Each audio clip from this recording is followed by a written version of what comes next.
there's this man who sold the same asset twice. Not a used car, not a house in the suburbs, not even a rare painting. He sold the Eiffel Tower, the most famous iron structure in the world, the undisputed symbol of Paris and France, not once, but twice in just a matter of weeks. And both times, the buyers handed over huge sums of cash, fully believing they were making a legitimate secret deal with the French government. When you first hear that story, it sounds completely impossible. How does one man convince two separate, experienced businessmen that the Eiffel Tower is secretly for sale? How does he walk away with suitcases stuffed with cash, twice, without anyone raising the alarm? And why did the victims stay silent even after they realized they'd been scammed? Today, we're diving deep into one of the boldest, most audacious confidence tricks in history. The incredible true story of Victor Lustig, the man who sold the Eiffel Tower twice. Buckle in, because this isn't just a tale of clever deception. It's a masterclass in human psychology, the power of authority, the danger of greed mixed with shame, and how easily a well-crafted story can override logic and common sense. Let me take you back to Paris in the spring of 1925. Europe is still healing from the devastation of World War I. France is struggling with massive war debts, rising inflation, and a battered economy.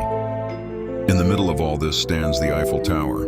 Built in 1889 as a temporary attraction for the World's Fair, it was supposed to be dismantled after 20 years.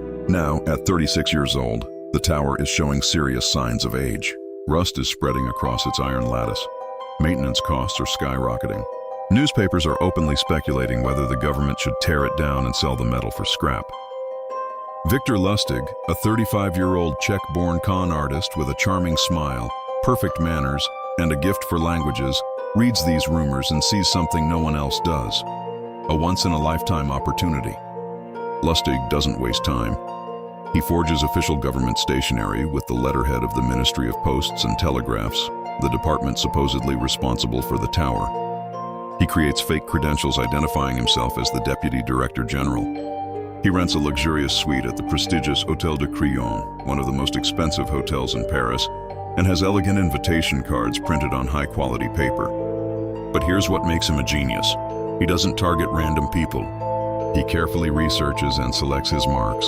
Two wealthy scrap metal dealers who are ambitious, greedy for big opportunities, and not deeply connected to high Parisian society. The first target is André Poisson, a respectable but somewhat naive businessman eager to make a name for himself in the industry. Lustig sends him a formal invitation to a private meeting at the Hôtel de Crillon. Over glasses of fine wine and Cuban cigars in the elegant suite, Lustig leans forward and drops the bombshell in a hushed, confidential tone. The French government has made a difficult decision. The Eiffel Tower has become too expensive to maintain. They have secretly decided to sell it for scrap metal. But the public must never know. There would be riots. This deal has to remain completely confidential. Only a few high officials are aware of it. To make the story feel rock solid, Lustig arranges a private guided tour of the tower itself. The two men ride the elevator, walk along the observation platforms, and Lustig dramatically points out serious structural problems and costly rust damage. He shows Poisson forged internal government documents, budget reports, engineering memos, and official seals, all looking perfectly authentic. Poisson's mind starts racing. 7,000 tons of high-quality wrought iron at current scrap prices could be worth a fortune. This could be the deal of a lifetime. Convinced he's been chosen as an insider, he agrees to pay 250,000 francs, the equivalent of roughly $1.5 million today, as a combination of down payment and necessary bribe to secure the contract quietly. Lustig walks out of the hotel with a briefcase full of cash. Now here's where the story becomes truly legendary. Instead of disappearing immediately like most conmen would, Lustig waits. He knows that Poisson is far too embarrassed to report the scam to the police. After all, who wants to admit they tried to secretly buy the Eiffel Tower for scrap? So Lustig does something almost unbelievable. He identifies a second scrap metal dealer, another wealthy businessman also named Paul Poisson, no relation, and repeats the entire con almost beat for beat. Same luxurious hotel suite, same forged documents, same confidential story about the government's secret decision, same private tour of the tower. The second buyer falls for it completely and hands over another 250,000 francs in cash. Two different men, two completely separate transactions, the same world-famous asset, sold twice in a matter of weeks. For several glorious weeks, Victor Lustig lives like royalty. He now has $500,000 francs, an absolute fortune in 1925 France. While both victims sit nervously waiting for the official government paperwork that will never arrive. But the real twist that makes this story unforgettable is what happens next. When André Poisson finally realizes he's been swindled, he makes a surprising decision. He stays completely silent. The shame of being tricked into trying to buy a national monument is simply too humiliating. He never goes to the police. The second buyer eventually figures it out as well, but by then, Lustig has already fled the country with the money. French authorities only learn about the double sale much later and launch an investigation, but the trail has gone cold. Victor Lustig was no ordinary street hustler. He was a sophisticated psychological operator. He understood that the best cons don't rely purely on greed.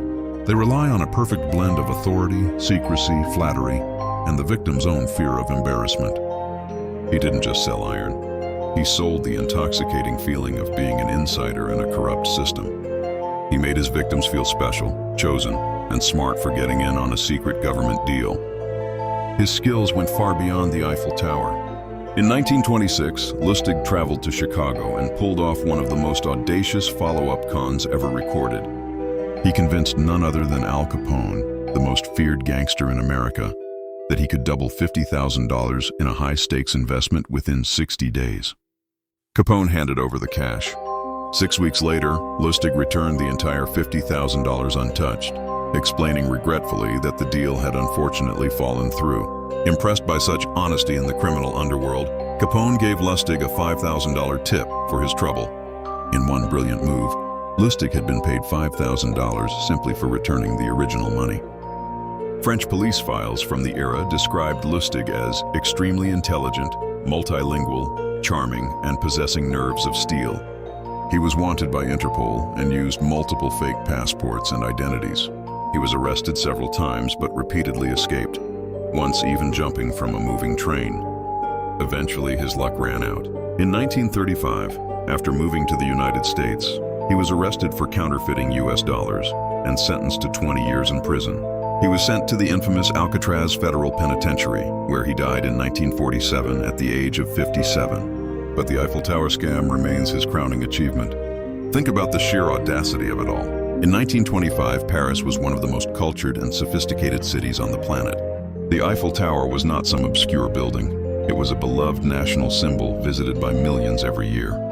Yet two experienced, wealthy businessmen each paid a small fortune in cash because the story Lustig told felt completely believable. It forces us to ask uncomfortable questions. How much of what we accept as official today is really just a well-crafted narrative? Governments sell bonds and assets. Banks issue loans. Companies raise money through IPOs and private placements. Every single day, people hand over millions based on documents, credentials, promises, and the appearance of authority. We trust the system because constantly questioning everything is mentally exhausting. Victor Lustig didn't break the rules with violence or brute force. He simply understood human nature better than the system itself did. He knew that people don't buy steel or iron. They buy the dream of a secret, once-in-a-lifetime opportunity. They don't invest based on cold facts alone. They invest in the feeling of being specially chosen. In that sense, his scam wasn't really about selling the Eiffel Tower twice. It was about selling something far more valuable and dangerous, the powerful illusion of inside information. Today, the Eiffel Tower still stands tall over Paris, stronger, more illuminated, and visited by over 7 million people every year. The very iron that Lustig tried to sell for scrap metal now generates billions in tourism revenue. The tower has become a monument not just to engineering, but to human gullibility and the enduring power of a convincing story. But the real lesson goes much deeper. In our modern world of digital documents, verified emails, official websites, and AI-generated content, Victor Lustig's methods feel more relevant than ever. Deepfakes, phishing scams, fake investment opportunities, and exclusive deals flood our inboxes and social feeds daily. Many of them use the exact same psychological tricks Lustig mastered nearly a century ago, creating urgency, offering secrecy, and making victims feel like insiders. We like to believe we're too smart to fall for such cons today. Yet every year, millions of people lose billions to sophisticated schemes that prey on the same weaknesses: greed, trust in authority, and fear of missing out. The technology has changed, but human nature hasn't. Victor Lustig proved that the most dangerous lie isn't the one that looks fake. It's the one that looks completely official, completely logical, and perfectly timed. So the next time you come across a deal that feels too good to be true, or a story that makes you feel specially chosen with inside access, pause for a moment and ask yourself one simple but powerful question. Is this real? Or am I the next person being sold the Eiffel Tower?